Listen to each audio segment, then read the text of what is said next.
Acollémonos nesta tarde a hospitalidade desta librería, deste café literario que presentan os nosos amigos Carlos Ramos e Rosa para conmemorar o Día das Letras Galegas, que, como saben, este ano se dedica á escritora, poeta, dramaturga, ensaísta, docente, violinista. O refrán di que é moito abrangue e pouco apreta, pero no caso de Luisa Villalta grava a atingir todas esas facetas de maneira brillante e vibrante. E facémolo na compañía dunha querida e admirada amiga, Silvia Espinosa. Eu diría que no caso da nosa homenaxeada confluen, dicía hai moitos séculos Simone de Ceos, que a pintura era unha poesía muda e a poesía era unha pintura con palabras, estableciendo esa interacción entre os diversos xéneros, entre os diversos facetas. E no caso de Luisa Villalta, ese fenómeno, esa realidade é moi clara, é moi evidente, como se observa nos propios títulos. O primeiro título é Música Reservada, esa relación entre a poesía e a música, os elementos da prosodia, o ritmo, o ton, a cadencia, a métrica, en definitiva, os elementos acústicos que teñen as palabras e que nos permiten explicar as cancións dos Beatles, interiorizadas e ao mellor sin entendelas, porque hai unha comunicación que se acolle aínda que non funcionen os elementos conceptuais ou ideolóxicos. Este fenómeno, no caso de Luisa Villalta, é moi claro, como digo, polo primeiro título, Música Reservada. Logo ten o ruído, que é outro elemento tamén a ese respecto. Silencio que ensaiamos, que é tamén outra constatación do que estou a dizer, e mesmo o concerto para un home só. E finalmente, xa como unha especie de apotegma ou de lema de resume ese detrás da música a poesía. Eu pasaba hai uns minutos a carón da casa onde ela, en expresión da Asociación de Escritores de Língua Galega, viviu e soñou, e ali ten unha placa na que se explica esa interacción de que detrás da música a poesía. E penso, feita esta pequena introducción, e antes de deixar a nosa figura estelar de Silvia Espinosa a súa intervención, porque a miña é moi previsible, pero Silvia ten a ventaxa, ademais de ser unha tremenda poeta, é unha magnífica cantante e ten a virtude de achegar sempre algunha novidade, algunha cousa que fai máis amena o que aquí resulta demasiado previsible ou esperado. Pero coido, non obstante, que a mellor homenaxe que se lle pode facer a unha autora é a lectura dos seus poemas. Daquela, a miña intervención vai consistir na lectura de 4 textos que me parece que son os representativos. En concreto, do primeiro libro, un soneto no que podemos ver esos aspectos rítmicos aos que acabo de aludir. Titúlase Zarabanda. Porque os aires son inmensos, sempre fora, parecen os que están dentro incomprensibles, pero as almas e as aves que os pescorren non comprenden o interior nin o recordan. Porque o son é o momento único da vida que brota para o aire e do aire o eterno. O saber é recordar, e recordar é tempo transgredido do seu último sentido. Porque a eternidade tan dorida está de ignorar o que é eterno, se saber é voltar ao máis efémero, se cantar é recordar a melodía, sendo a vida a que se inventa en cada acorde, por que repetirse ser o único e o mesmo? E do libro Ruído, aquí a invocación lembra ao poeta lugués Luís Pimentel cando decía que a poesía era o gran milagre do mundo. Ela remata este texto preguntándose: haberá poesía en que salvarse? Porque nun mundo tan complexo e tan duro, tan brutal como o que padecemos, estes espacios como o de Rosa e o de Carlos son unha especie de refuxio, como tamén a cultura. Estamos asistindo esta temporada ás guerras, ao xenocidio palestino, a esa dolorosa realidade de pechar os ollos e non ver o que as injusticias, os abusos, os atropelos. Por tanto, a cultura é un lugar de refuxio, de acougo, de interacción, de liberdade. Na mañá do tempo prometido, polas sestas con que adormecíamos, a cidade vocexa un alba disonante tras unha noite de música perdida. A memoria, un pentagrama baleiro onde agora pousan paxaros de todos os países, como morcegos ao luar dos cemiterios, enchendo o ar de hinos histéricos. Que foi do heroísmo trasnoitado nese ollar digno dos avós que asoma dos retratos, superviventes dos mares inventados pola historia, do disimulo da culpa, do cromosoma do olvido. Ninguén entendeu nunca o momento que lle toca.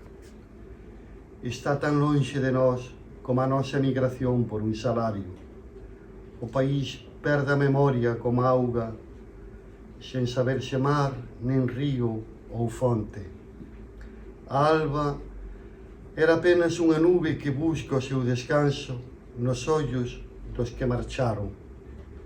Os nenos nacen xa sen paraíso, por non perdelo ou cuspilo ou desexalo sobre o cemento que broza do ruído. Cada mañá son un náufrago nesta balsa de auga e de pan á espera. A vida bolla sempre sobre a cinza. Haberá poesía en que salvarse? Aquí temos outro texto de corte amargo, escéptico, pero que non nos debemos precipitar a xulgalo hasta ver a resolución final, porque é contradictoria, en certo modo, co que se anuncia no principio. Non leo. Os libros perderon moito sal, sacaron as páxinas deixando as canles cheas de desterros. Non leo. Cada palabra impresa deita unha pedrada ao aborrecimento. Un ollo, despois outro, féchaseme, pedra tamén, e abre o libro aberto da outra vida, unha que eu sei que algúns saben, pero ninguén se quere dar por enterado.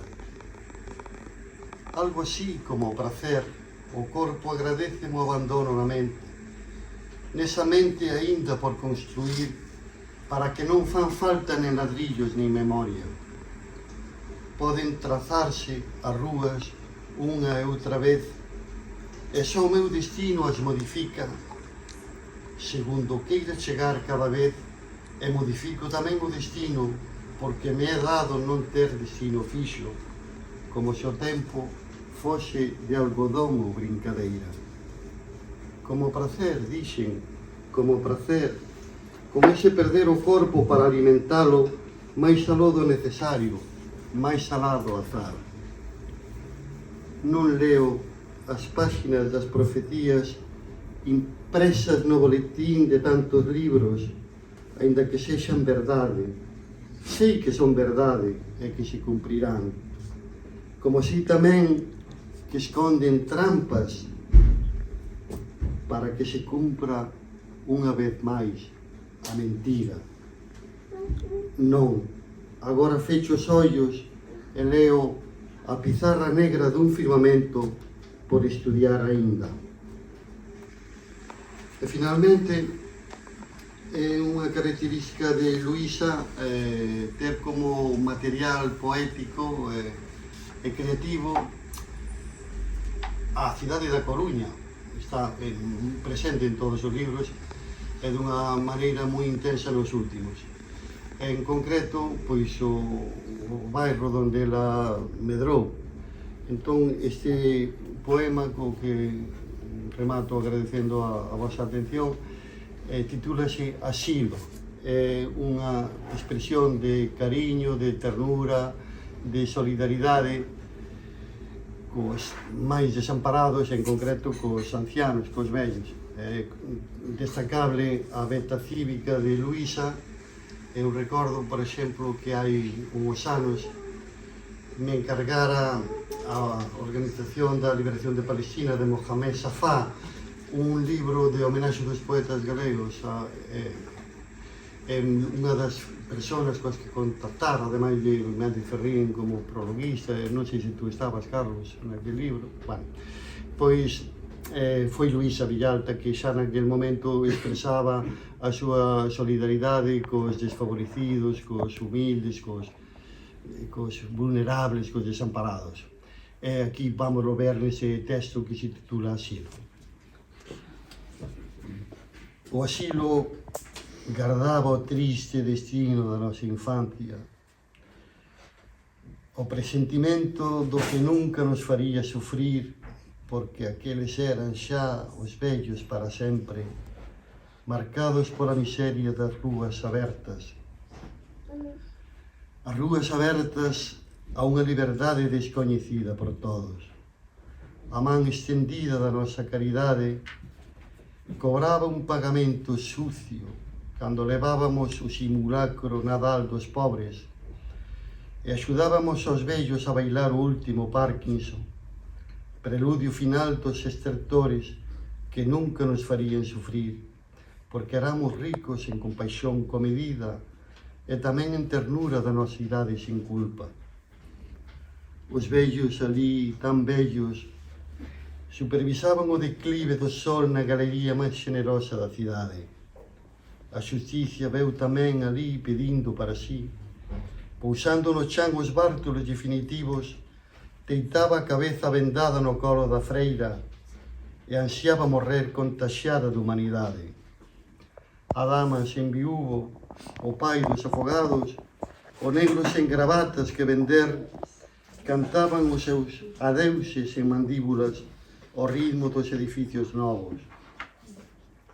Declarado o máis vello dos vellos, o asilo sen asilo, está a punto xa de fechar a foca para sempre a todas as preguntas interiores.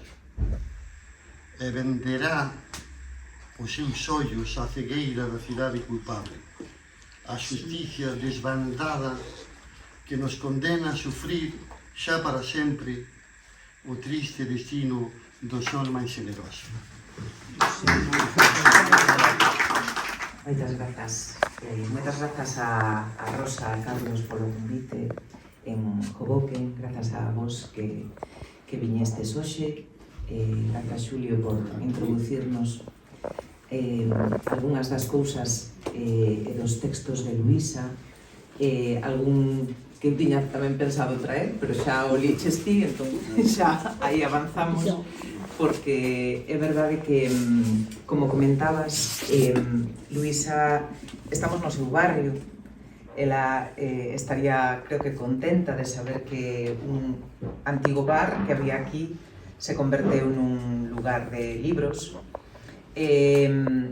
Creo que todas sentimos, non? Todos sentimos que foi unha perda moi anticipada porque estaba no mellor do seu momento creativo.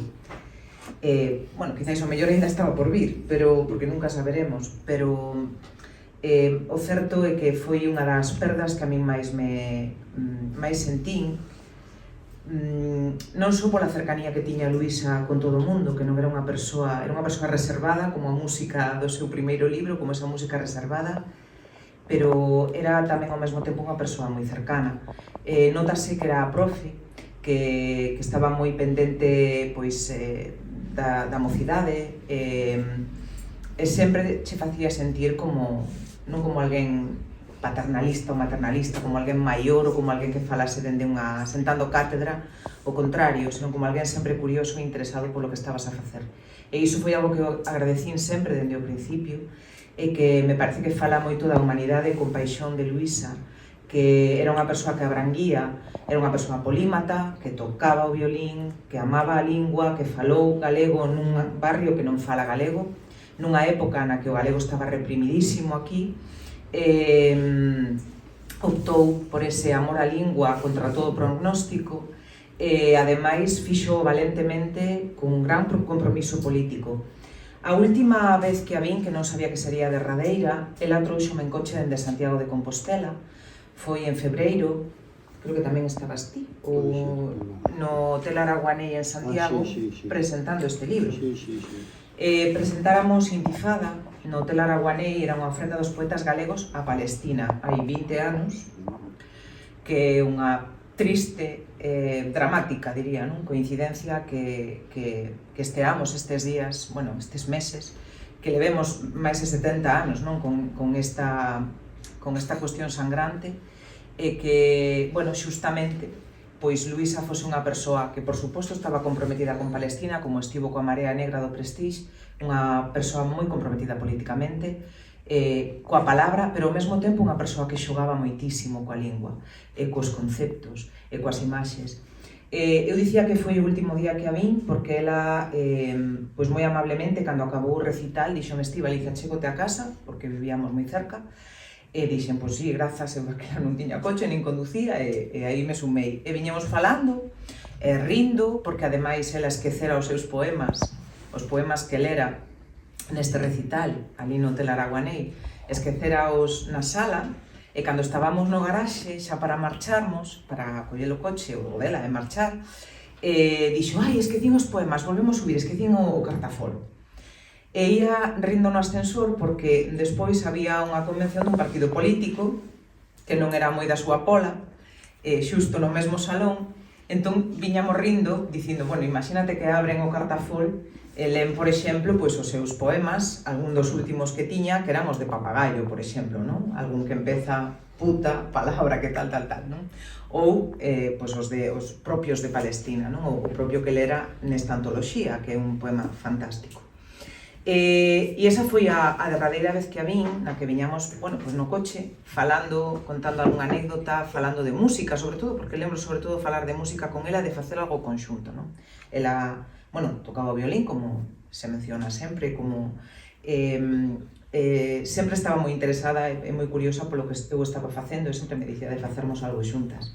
Entón, a perda desa muller, que era enorme e profundísima en todas as polas que tocou, porque tantos artigos do libro das columnas, como a súa prosa narrativa en As chaves do tempo, en Teoría de xogos, no que aparece unha cidade con C mayúsculo, que podemos colexir e presumir que pode ser esta, non? Ou a mesma de, en concreto, esa cidade con C mayúsculo. Tanto na poesía, por suposto, dende esa música reservada, pasando polo ruído, ese caos da armonía, pasando polo ensaio do outro lado da música, a poesía, polo poemario en concreto, ou polo Grial do Sol Perdido, e algúns textos máis como Rota o interior do ollo, que é un dos meus favoritos, e co que traballaba esta mañá con adolescentes, con alumnos en Obradoiro. Eu estes 2 días estive facendo uns obradoiros en institutos, en Santiago de Compostela e máis en Ponteceso esta mañá, para chegar á figura de Luisa Villalta a eles, porque dame mágoa que me digan as profes de galego e ou de historia, que había hoxe tamén, que é difícil. Claro, Luisa era unha persoa moi profunda conceptualmente, non? Ten o que acabas de ler, por exemplo, que a min me encanta e que o teño como case como un motto, non? Como un lema, que o de agora fecho os ollos, o que empeza non leo, non? Agora fecho os ollos e leo a pizarra negra dun firmamento por estudar aínda. Por qué? Porque nos pon nunha situación que é como a da negación do que se nos está contando nos medios de comunicación, do que se nos está contando a través de algúns libros, e a busca interiores e fechar os ollos, e agora leo na pizarra negra dun firmamento por estudar aínda, dun novo saber, unha especie de novo firmamento, non? E de novo coñecemento. Esa profundidade reflexiva e filosófica pode parecer a priori difícil para traballar con adolescentes, non? Ou pois, a fondura que ten, por exemplo, un libro tan potente e creo que tan extraordinario na literatura galega como é Papagaio, que é algo completamente inusitado, que parte dunhas fotografías, por se non coñecedes, é extraordinario, unhas fotografías que fixo Maribel Longueira, unha fotógrafa, muller de Chisco Naval, do barrio que se estaba demolendo, no barrio do Papagaio, na Rúa Hospital, nesa zona que hoxe en día é un centro comercial, unha zona comercial, que era pois, o barrio da prostitución da Coruña.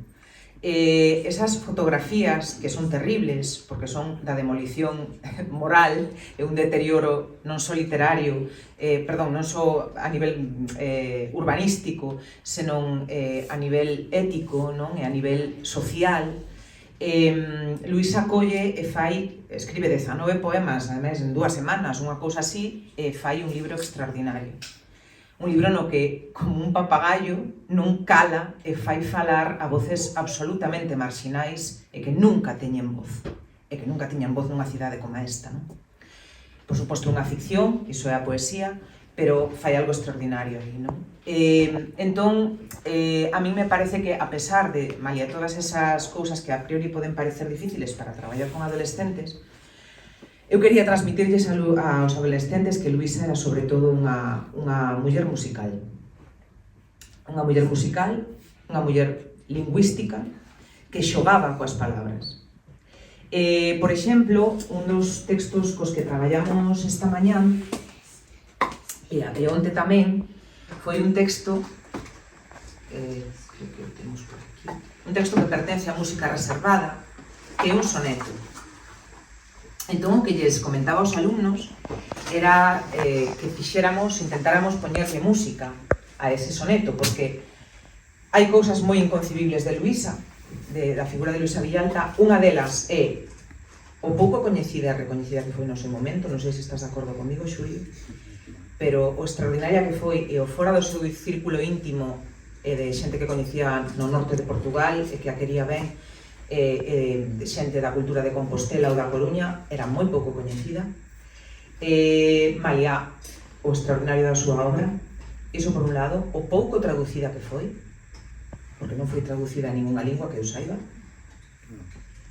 non está nin en inglés, nin en francés, nin en italiano, nin en ruso, nin en castelán. É unha figura como un tesouro que temos aquí só para nós, pero que completamente, competiría coa literatura universal. E de feito ela, no seu libro póstumo que publicaron, non sabemos se ela o querería publicar, As palabras ingrávidas, é un diario que ela tiña, un calendario de Asirio e Albín, dunha editorial, no que ela ia escribindo cada día, ou cada 2 días, ou cada 3, a partir dos poemas que aparecían, como eses típicos almanaques, non, que temos, que teñen igual unha frase así motivadora, non de Mr. Wonderful neste caso, pero eran poemas, da literatura universal, de Rilke, a poetas portugueses, a poetas norteamericanos, e ela escribía unha especie de resposta ao diálogo diario. É terrible esas palabras ingrávidas, que é un título que puxeron a posteriori, porque non o puxo ela, é a partir dun dos textos, pero é terrible porque, claro, trúncase en marzo de 2004.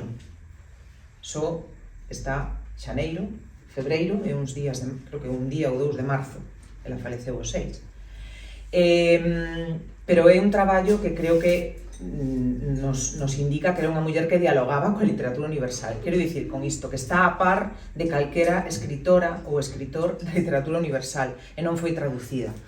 E tampouco, malia ser música, foi musicada. Porque agora creo que saiu unha ópera a partir do concerto para un home só, desa obra de teatro, fixos unha ópera, Federico Mosquera.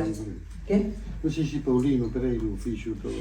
Federico Mosquera agora sacou tamén, un pianista e compositor coruñés, tamén sacou unha peza a partir de concerto para un home só, unha peza dramática, creo que para tenor ou barítono, pero non hai moita música popular ou iso que que glose a esta muller que era música, que tocou ademais nun grupo folclórico, que tocou na orquestra Xoe cando se estaba formando antes da Sinfónica de Galicia e da Real Filarmonía, e a mí sempre me extrañou. Entón, cos alumnos, xoguei a poñerlle, dicíalles, pensade que se sae do Instituto Eduardo Pondal de Ponteceso ou de Lamas da Abade de Compostela un disco a partir de letras de Luisa Villalta, sería algo pois que non se fixo nunca, non? Que estaría guai, que sigades aí por esa liña, se queredes, non? Que como había vos músicos, eran rapaces de 15, 16 anos, pois saíron cousas interesantes. Eu puxeredes un exemplo improvisado e vai ser o que vou facer aquí un pouco agora. Primeiro leo o soneto e logo, pois, como unha improvisación que foi o que fixen esta mañá así de exemplo para eles, pero creo que foi bastante mellor o que fixeron eles despois. O que pasa que non están, pero teñen que gravar o disco. Un soneto de música reservada. Tinta do mar, escrevo, cando toca, as escumas da letra e o seu son obstinado debaixo contra a roca da man a producilo en percusión. Rítmico, o pensamento, o son máis leve, cai goteando o tempo reincidente, o muiño teimoso que recebe a agua azul negra da memoria quente. Así, tinta do mar e logo nube, a pairar sobre os ciclos deste mundo. Estrépito é o eco cando sube da escura palabra en que me fundo. E o mar, interminável danza, borra o nome escrito sen que o ritmo morra. Este prodixio de ritmo, este soneto, bueno, sí, un soneto, de música reservada, que pois xogamos con el onte hoxe. Había un rapaz ruso no colexio no Instituto de Onte e pedinlle que por favor dixese algunhas palabras en ruso, porque sería a primeira vez que se traduce a Luisa Villalta ruso, e traduciu Tinta do mar, que se vos interesa sabelo, que creo que sería bonito, sería algo así como Chernili more, tinta do mar en ruso. Facendo así un pouco o xogo que fixen esta mañán cos rapaces, se vos apetece, pois imos darlle así un ritmo e un aire e vou facer a primeira estrofa. Tinta do mar escrevo cando toca as escumas da letra o seu son, obstinado debaixo contra a roca da man a producilo en percusión. Por exemplo.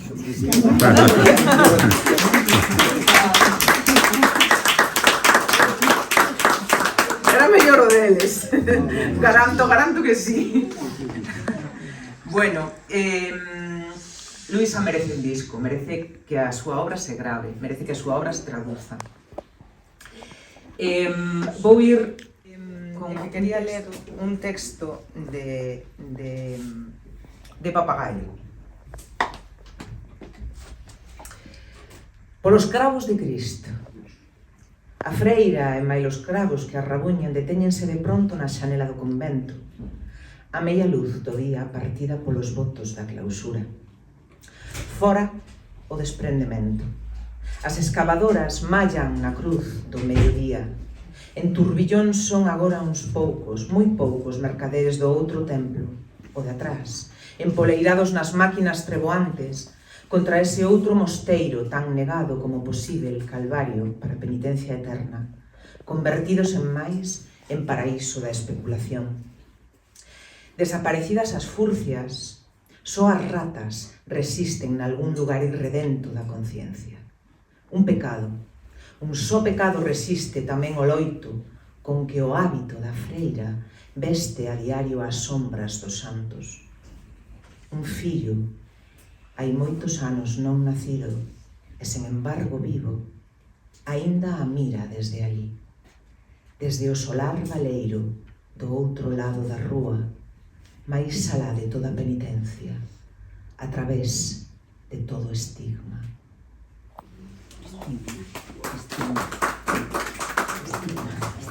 Sí, a través de todo estigma. Bueno, non sei se imaginades, estou falando do Papagaio e aquí estamos entre coruñenters. coruñeiras e coruñeiros de ben, ainda estamos en Hoboken, pero estamos no barrio. Imaginades que convento, do que está falando, non? Esa mirada que ten, que é profundamente crítica por un lado, compasiva polo outro, imaginativa. Esta mañá, por exemplo, liamos un dos meus contos favoritos da súa obra narrativa, moito menos coñecida, que é Silencio ensaiamos, e hai un conto que se chama Unha noite da fin do verán, que a mí me parece maravilloso, porque ademais penso que é un conto, non vos quero facer spoiler, me gustaría que o lerades, pero no que a voz que fala non é un ser humano, é un ser vivo, pero non un ser humano. E transcorre aí en Santa Margarida.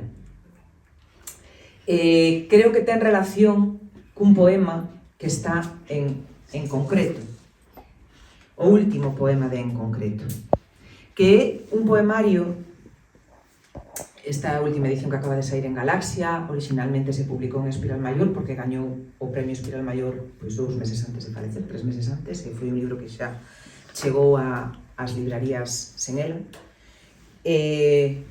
ou con ela para sempre, porque de alguna maneira as persoas non se nos van, senón que nos volven e nos revolven, non? As persoas como ela si o fan. Este libro, que sempre queda un pouco así fora da súa nomenclatura musical, porque sempre dicimos música reservada, ruído, outro lado da música poesía, dicimos en concreto. Claro, o concreto refírese, eu preguntaba aos alumnos, a que se refire? Que significa concreto? Cemento tamén. Claro, é o cemento, exacto. Ela fai referencia ao formigón, non? A ese mesturado de cemento, auga, urbanística, fai un repaso urbano de todo o que se asfalta emocionalmente para esquecer, para apartar o marxinal, e fai, por exemplo, un repaso maravilloso nun poema no que volven camiñar polas rúas de San Andrés o Perchas. Lembradevos do Perchas?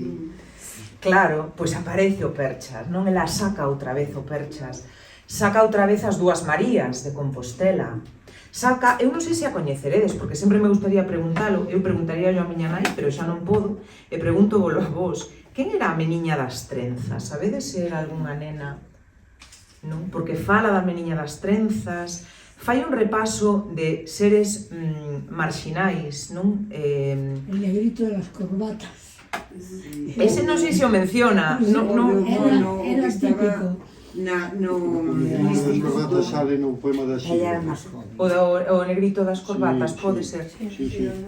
Pois ela repasa, non, a toda esa xente, pois aos vellos do asilo, como leu antes Xulio, e fai ese fresco, ese cemento fresco, ou formigón fresco, ou concreto fresco, nun libro que tamén, visto de alguna maneira, creo que a Luisa non se lle escaparía, en concreto tamén se pode ler como en concerto, non? Se está mal lido. Sí. En concreto, en concerto, fai un concerto coral de voces dende o eu ata o nós, facendo unha crítica do concello e repasando algúns dos lugares máis emblemáticos da cidade, non? E antes de ler ese último poema, o poema da Cidade Alta, que me gustaría ler e que está relacionado con ese texto que vos dicía antes, no que aparece Santa Margarida, quero ver outro texto con vos que tamén vin cos alumnos. A Luisa encantaballe xogar coas palabras e cos textos. Eu, por exemplo, non sei se coñecedes unha película que se chama Tenet, de Christopher Nolan. Bueno, unha película bastante recente. Ten como leitmotiv o que se chama o cadrado máxico de Sator. Que é iso? É unha inscripción pompeiana, latina, seguro que ti a coñeces, a de Sator, Arepo, Tenet, óperas rotas, que aos alumnos lles facía moita gracia, non? Porque pode lerse de arriba a baixo, Sator, Arepo, Tenet, óperas rotas, que realmente en latín non ten moito sentido, é algo así como labrego, Arepo, ten as rodas da obra ou algo así, pero non ten tampouco moito xeito. Que hai aquí, polo visto, no mosteiro de Cabeiro tamén un selo que ten escrito o cadrado de Sator, e é como un palíndromo, que se lee igual nun sentido, en vertical e de abaixo arriba. E Luisa fixo un ciclo prodixioso que se chama Rota o interior do ollo, que publicou en Portugal en 1995, que ademais ten un caligrama dun ollo, con 5 poemas que son maravillosos, que comeza cada un con unha desas palabras: Sator, Arepo, Tenet, óperas rotas. Digo de Christopher Nolan porque Tenet, a película, basease niso, vai ademais sobre o espazo-tempo, que se vai para adiante e para atrás, e ela xogaba moito con eses palíndromos, non? Eu coñecín ese cadrado máxico por ela, o de Sator, Arepo, Tenet, óperas rotas, pero xa, en concreto, tamén utiliza esa idea do palíndromo, do que se pode ler de arriba a baixo, ou do xogo caligramático, nun texto como este, que quero que vexades, chamase Torre. Sí, e fai o E vedes- debuxo da torre. Claro, fai o debuxo da torre. E fai o seguinte, di torre, reto, palíndromo. Xa temos o primeiro, non? Torre, reto, non? Dicían eles, monja, como iso, non? E eu, sí, tal cal, torre, reto, e segue. Como se pode ver, sempre é desandado o camiño, en verdade nos pés, o áspero tacto das palabras que me fai seguir. Onde comeza o problema para observar o poema no difícil ascenso. Fago unha parada na illa de estaño para poñer os pés sen lugar, camiñando cara ao alto. A illa do estaño, sabedes a que se refire? Seguro que sí. Sí? A illa do estaño, alguén ten a referencia? Non. Creo que era Xosé Cornide, non? Que falaba das casitérides. Pensábase, había unha teoría, unha hipótese de que Coruña, ou, bueno, Portus Magnus Artabrorum, ou esta zona, digamos, era o lugar onde, non sei se era Plinio ou alguén nalgún dos mapas antigos, poñía as casitérides, que eran as illas do estaño para os fenicios.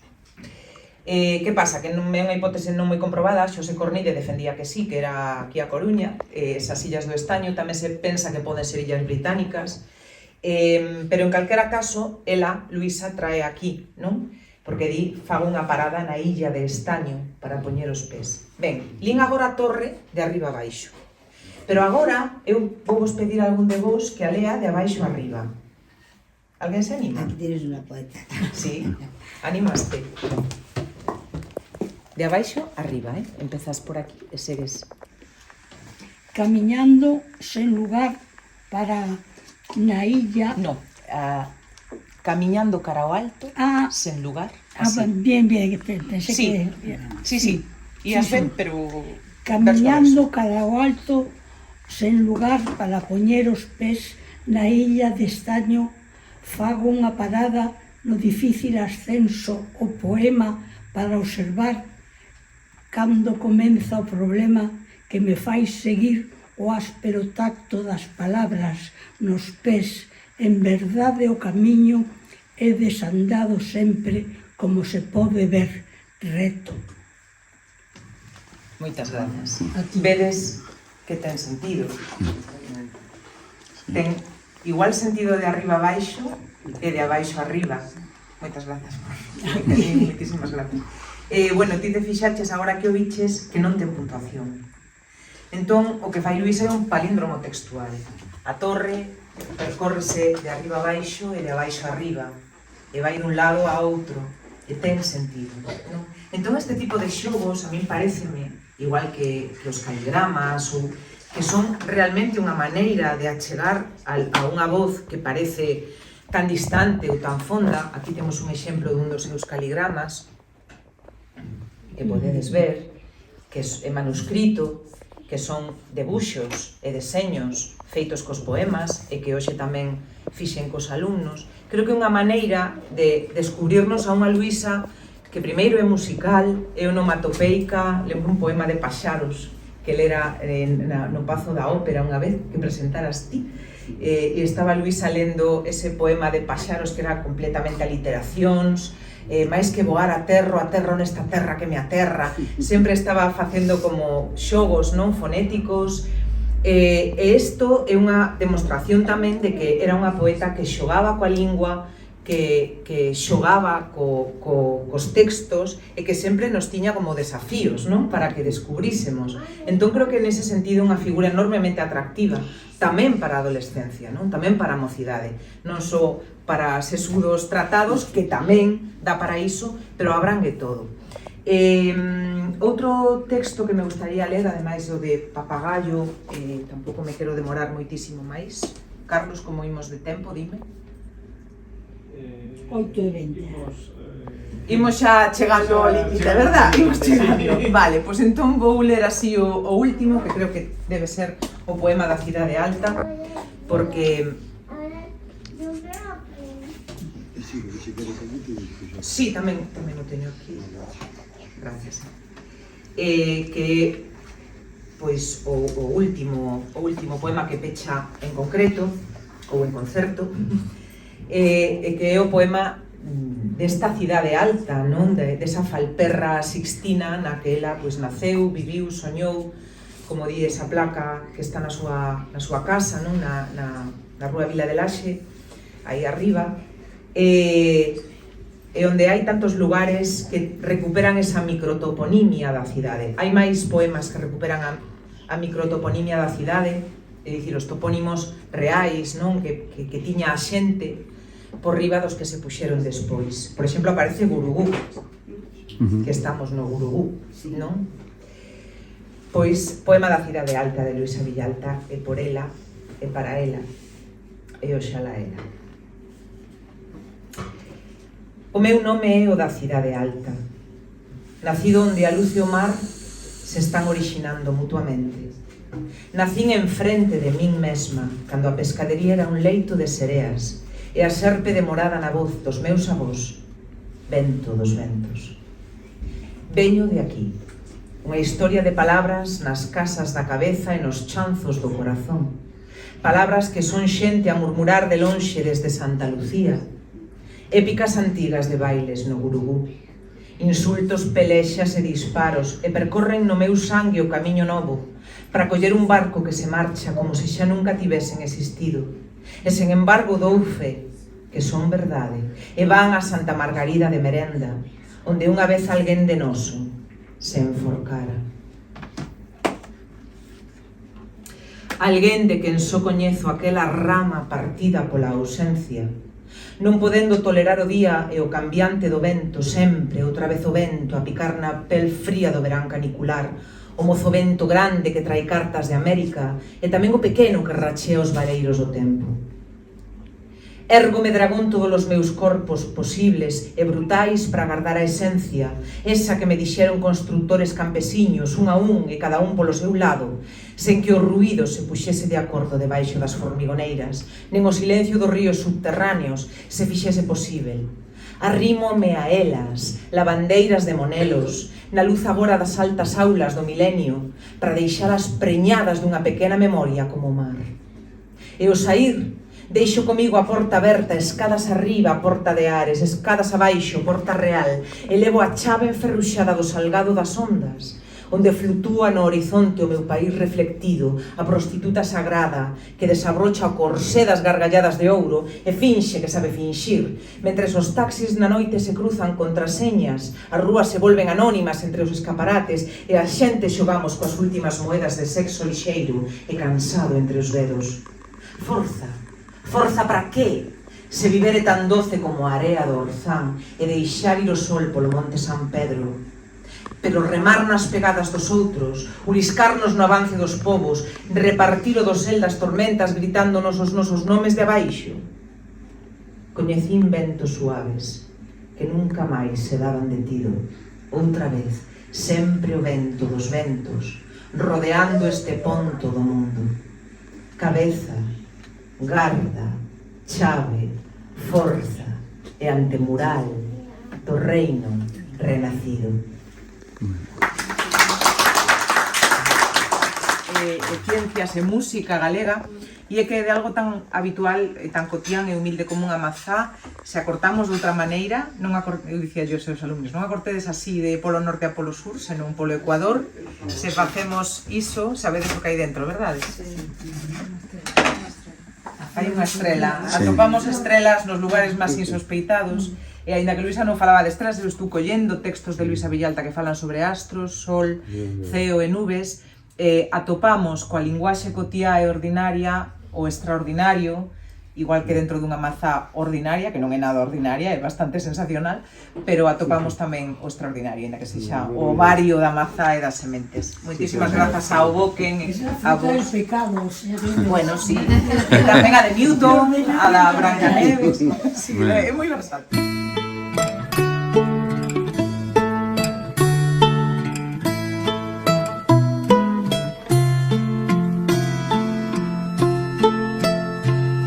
Menina poeta da cidade alta que rumiaba versos na súa atalaia, coa teima de poder voar.